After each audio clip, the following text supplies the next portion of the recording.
Meni ishim nima edi? Oyat, hadisni gapirish edi. Lekin men qonunga amal qiladigan odamman.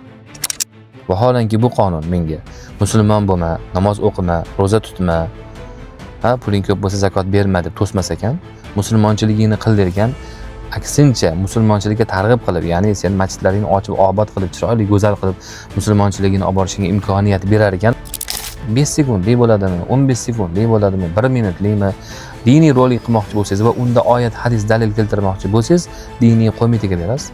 Diniy qo'mita ruxsat bersa, keyin aytasiz. Mubashshir Ahmad deymizmi yoki boshqasi deymizmi, mana adashib qolib turib, nima bo'ldi oxir oqibat? Hissiyotga berilib, dindan gapirgan, din odami bo'lgan bo'lib turib, oxir hissiyotga berildi.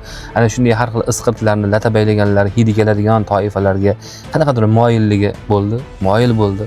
O'shalar tomonda ham turmoqchi bo'ldi. Qarasa, ikki pallani ushayman deydi, bo'lmay qoldi.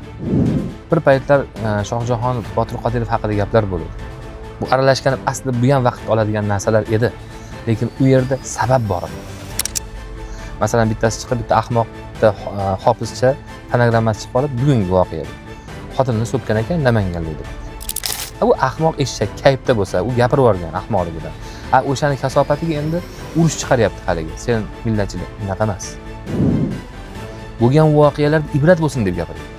Masalan, men uyimga o't qo'yib yubormoqchi bo'lgan. Gapirmasam ham bo'ladi, lekin buni gapirdim. Ehtiyot bo'ling. Ana shunday haromxo'r ustalar bor ekan. Siz uyingizga kirib, hatto sizni o'ldirib chiqib yo'da tursin, uyingizni portlatib ketmoqchi bo'ladigan haromxo'rlar bor ekan, ehtiyot bo'ling degan gaplar. Odamlar juda ham o'ch ekan maydonasi. Buni bilib oling. Juda ham o'ch ekan odamlar. Hayron qoldim, bor-ku. Paytlarda aytamiz inshaalloh. Lekin hozir shunday ekan, men har safar ruxsat olib aytishlikka men toqatim yo'q, vaqtim ham yo'q. Bu ovoragarchilik hisoblayman o'zim uchun. Demak, o'sha narsani qilmay qo'yaman. Tafsirni qilmay qo'ya qolaman. O'sha hadis sharhini qilmay qo'ya qolaman. Lekin men o'sha motivatsiyaga undaydigan gaplarim, yaxshi gaplar, ota-onani hurmat qilish, aka-uka, opa-singilni ardoqlash, hurmat qilish yoki do'stlarga xiyonat qilmaslik, mana shu narsalarni gapiraman. Ana shu vatanda kimdir qanaqadir xunrezlik qilsa, o'shalar bilan bitta tovoqdan osh yeydigan bo'lsa, yo o'shalarga moyil bo'ladigan bo'lsa, ayniqsa o'sha qanaqadir mamlakat miqyosidagi bir inson bo'lsa-da, qaysidir ma'noda o'zining bir sohasining odami bo'lsa-da, lekin u yoqqa ham bu yoqqa ham yurgandek holatni sezadigan bo'lsam, men oldini olaman. Nima uchun? Mayli yomon ko'rsin meni, lekin haligi narsasidan qaytsin, to'xta desin. Men odamlar bilmayapti desam, mana bunaqalar ham bor ekan-ku, bilib oladiganlar. To'xtatay deydi. Har holda yomon odam bo'lmaydigan bo'lsa ham o'zini taftish qilib ko'radi. Balki mana shu ishlarimdan o'xshab qolarmikan. Shunaqa qilmay qo'ying. Bu sotqinlik bo'lar ekan-ku dinimizga ham, davlatimizga ham degan ma'noda men xizmat qilay dedim. Sababi, mana Mubashshir Ahmad deymizmi yoki boshqasi deymizmi, mana adashib qolib turib, nima bo'ldi oxir oqibat? Hissiyotga berilib, dindan gapirgan, din odami bo'lgan bo'lib turib, oxir hissiyotga berildi. Ana shunday har xil isqirtlarni latabaylaganlar, hidi keladigan toifalarga qanaqadir moyilligi bo'ldi, moyil bo'ldi. O'shalar tomonda ham turmoqchi bo'ldi. Qarasa, ikki pallani ushayman deydi, bo'lmay qoldi. Oxiri nima bo'ldi? Oxiri ana kuyding deydi-ku, kuydi oxiri. Mana shu narsa qachongacha kuyishgacha qarab turishimiz kerak.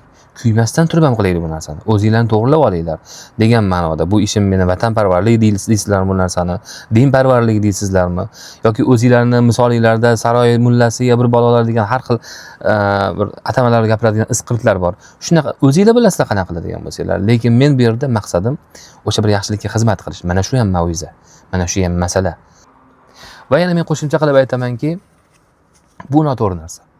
Bu noto'g'ri narsa. Masalan, bir paytlar Shohjahon Botir Qodirov haqida gaplar bo'ldi. Bu aralashganib aslida bu ham vaqt oladigan narsalar edi. Lekin u yerda sabab bor edi. Sabab bor, boshlanadigan sabab bor edi. Mendan savollar so'rashgan, men javob berganman, keyin bitta taraf xafa bo'lgan, bunaqa javob beribsiz deb, keyin narigi taraf xafa bo'lgan. Mana shu bilan chuvalashib ketdi. O'sha chuvalashganlik yaxshi emas. Lekin sabab bor edi o'sha narsa mavzu boshlanishiga. Lekin Abdurahmon Fozilov ishi jiddiylashib ketib qoldi. U kerak emas narsa.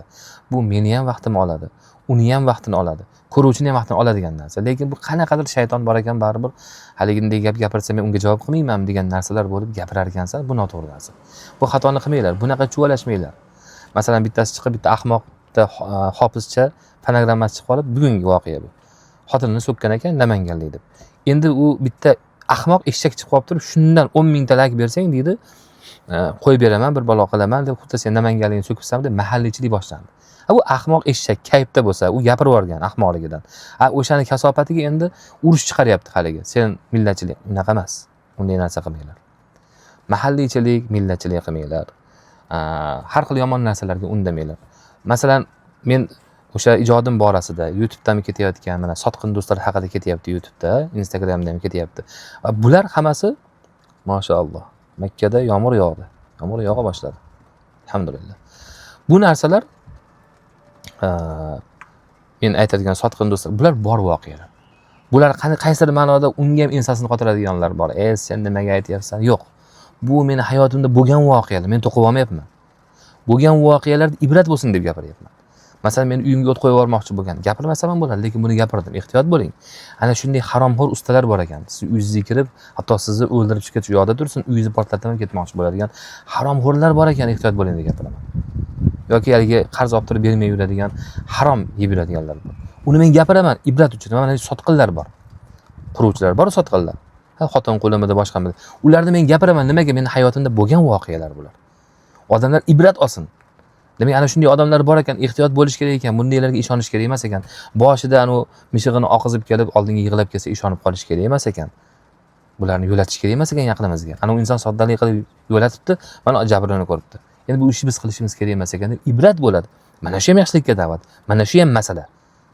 Mana shu amri ma'ruf. Men mana shuni ma'qul topdim, mana shu yo'lni. Inshaalloh bundan men savob umid qilaman. Kamida bir yaxshilik bo'lsin, odamlar manfaatlansin. Lekin haligi urush tomoshani xohlaydigan, bilaman juda ko'pchiliklar xafa bo'lib qolibsizlar. To'xtatdim, nuqta qo'ydim desam, bilinib turibdi xafaliginglar. Nimaga? Nimaga to'xtadi qizig'ida deb. Haligi tomosha tekin tomoshani yaxshi ko'rar ekanda ba'zi odamlar. Nimaga bu tomoshaligi yarmidan to'xtab qolsa xafa bo'ladi-yu, kutgan tomoshaga to'xtab qolsa. Ana shunday narsa ta'sir qilar ekan odamlarga. Bunday bo'lmaylar. Bunday mayda narsalargacha talabgor bo'lmaylar. Va mana shu mashmashani, kichkina bo'lsa ham shu mashmashani foydasi bo'ldi yana. Bu ham bitta amri ma'ruf. Nima aytaymi, foydasi, manfaati. Odamlar juda ham o'ch ekan mayda narsaga. Buni bilib oldik. Juda ham o'ch ekan odamlar. Hayron qoldim, bor-ku. O'sha Abdurahmon Fozilov boshqasi bor-ku, yaxshi narsalar qo'ysin-da. Unaqa baqir-chaqir emas, zo'r bitta ibratli narsa qo'ysin. Haligi baqir-chaqirdan topayotgan prosmotrini 10dan biri ham bo'lmaydi. Yarimi ham bo'lmaydi bunday aytganda. Endi ular bu narsani hadisni olib olishgan. O'shanda ham yarim bo'lmay qoladi. Men o'zim ko'rdim, lichni ko'rdim. Payg'ambar sollallohu alayhi vasallamni o'sha ravzalarini, masjidlarini ko'rsatib, shu yerga keldim deb video olgan ekan. Hali ham uni hisobida million bo'lgan yo'q. Ular millionni yaxshi ko'rishadi-yu prosmotr. Million bo'lmadi hali. Yarim million ham bo'lmadi shekilli. Zo'r narsa-ku. O'sha qo'yganlarning ichidagi eng yaxshi narsa kontent o'sha. Lekin o'sha yarim million ham bo'lmayapti. Lekin bittasiga borib Varnam tog'a deb orqasiga boradigan bo'lsa 10 million bo'ladi. Xalqimiz ana shunday maydakash bo'lib ketyapti ekanda. Bu juda yomon narsa. Bu prosmotr ko'payaverganligi yaxshiligini belgilab emas. Bu masalan bu narsani Abdurahmon Fozilovga ham, yana boshqalarga ham aytib qo'yay. Do'stlar, birodarlar, akalar, ukalar, ko'p yillar mendan kattasizlar. Prosmotr ko'p bo'layotganligi bu siz zo'rligingizni ham, narsangiz zo'rligini bildirmaydi. Chunki najosatda ham prosmotr ko'pda, najosatda ham talabgori ko'p, pashshalar bosib ketadi uni. To'g'rimi? U ko'payib ketganligi, u sanoqqa qaramang, sifatga ham qarang. U ko'paydi, sanog'i ko'p, lekin kimlar? Pashshalar. Demak, siz o'sha ba'zi bir bema'ni narsalarni ko'rayotgan, juda ko'pchilik ko'rayotgan bo'lsa, pashshalardan iborat, chivinlardan iborat o'sha najosatga qo'yiladigan juda ko'pchiligi. Chunki odam emas, ular nima deydi, Allohdan qo'rqmaydi, bandadan qo'rqadiganlar. O'sha negativ yozadiganlar, masalan. Meni adminlarim bor, endi bechoralar men bilib qoldim. Har kuni urishar ekanda, ular yozadi, keyin uni lishkasiga yozadi, sen ustozimga nima deb yozding deb adminlar. Men so'kdim keyin uni. "O" dedim. "Nima qilasan?" dedim. "Uni nima qilasan? Gapirma, yozma. Yo'q odamlar-ku" deyman. U sendan qo'rqadi, mendan qo'rqadi. Allohdan qo'rqmaydi ular. Yozaveradi, raqamini yoz desa, qani menga yozganlarni ko'rsat deb nechtasiga raqamini yoz desa, raqamini yoza olmabdi. Raqamini yozolmagan odam kim bo'ladi? Topish kerak bo'lganlar o'zimiz ham topamiz. Har xil yomon gaplar topgan o'zimiz ham topdik. Mana hozir 2-3 tasi javobgarlikda yotibdi. 5-6 tasi o'zimizni Qorasuvdan ekan, Qirg'izistondan, mahallamizdan ekan, bitta imomni bolasi ekan, jiyanlari ekan, uni topdik. Ya'ni nechtasini bildik. Ota-onalar uzr so'rab chiqishdi. Bitta isqirti bor ekan, Umid Badalov degan ahmoq bor ekan. Mana hozir yig'lab yotibdi yozib, akajon deb. Mana mashinaga o'xshagan ahmoq eshaklar bo'ladi-da. Bular bir tiyinga qimmat. Siz vaqtingizni oladi, umringizni sovuradi bekor narsaga, kerak emas. O'shaning uchun bu xato. Lekin xato qilmaguncha bir narsaga erishmaysan-da. Bir joyda devorni yaxshilab travertin qilishlik uchunmi, yaxshilab bir suvoq qilishlik uchun birdan loyni otsangiz suvoq bo'lib qolmaydi. Birinchi chala-chulpa otiladi, keyin uni tekizlaysiz, keyin devor bo'lib chiqadi. Demak, hayotingizda xatolar bo'ladi. Men buni xato deb bilaman. Mana shu narsani talashlik xato deb bilaman. Masalan-da, men kimnidir sotqinligi haqida gapirgan bo'lsam, hayotimda bo'lgan voqea, u bekorchi gap emas, bu ibrat gap. Lekin o'sha Abdurahmon Fozilov haqida, futbol haqida, bir komandalar haqida gap chuvalashgan narsalar bekorchi gap bu. Tan olaman, bekorchi gap. Bu xatoni qaytarmaydi. Masalan, men ham qaytarmayman inshaalloh bu xatoni. Va o'sha narsani ibrat bo'lsin deb aytib qo'yapman. Bundan keyin haliga savolingizga ham javob bo'ldi. Oyat, hadis deganlarga ham javobimni aytdim, yaxshi tushundinglar. Va mana shunday fitnaga oid narsalarga sizlar berilmanglar. Yaxshi narsalarni ham ko'proq ko'rishga harakat qilinglar. Faqat bekorchi narsalar emas. Inshaalloh Abdurahmon Fozilov faqatgina bu narsa bilan cheklanmaydi, chunki halol bola, mana Allohdan qo'rqaman, men sunnatga muvofiq yuritadigan odamman deb yozibdi. Toza bola har holda. Men yaxshi bola deb bildim shu bolani.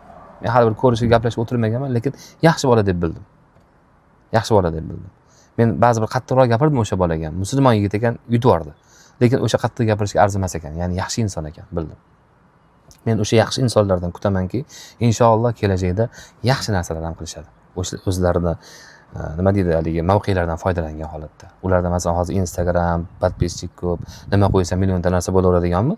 Shundan foydalanib yaxshi narsalar ham qo'yadi. Faqat baqir-chaqir emas, faqat endi arzimagan narsalarni ham reklamasdan yurishmas, balkim yaxshi narsalarni ham qo'yadi. Odamlarga manfaat tegadigan, nima deydi, bir insonlarni diniga, bir vataniga yana ham sadoqatli qiladigan, millatparvar, vatanparvar, dinparvar qiladigan haqiqiy bir insonlar bo'lib yetishiga xizmat qiladigan o'sha kontentingizlar, shunaqa narsalar, shunaqa roliklar qo'yadi. Ular ham, yana boshqalar ham degan umiddaman. Salomat bo'lasizlar.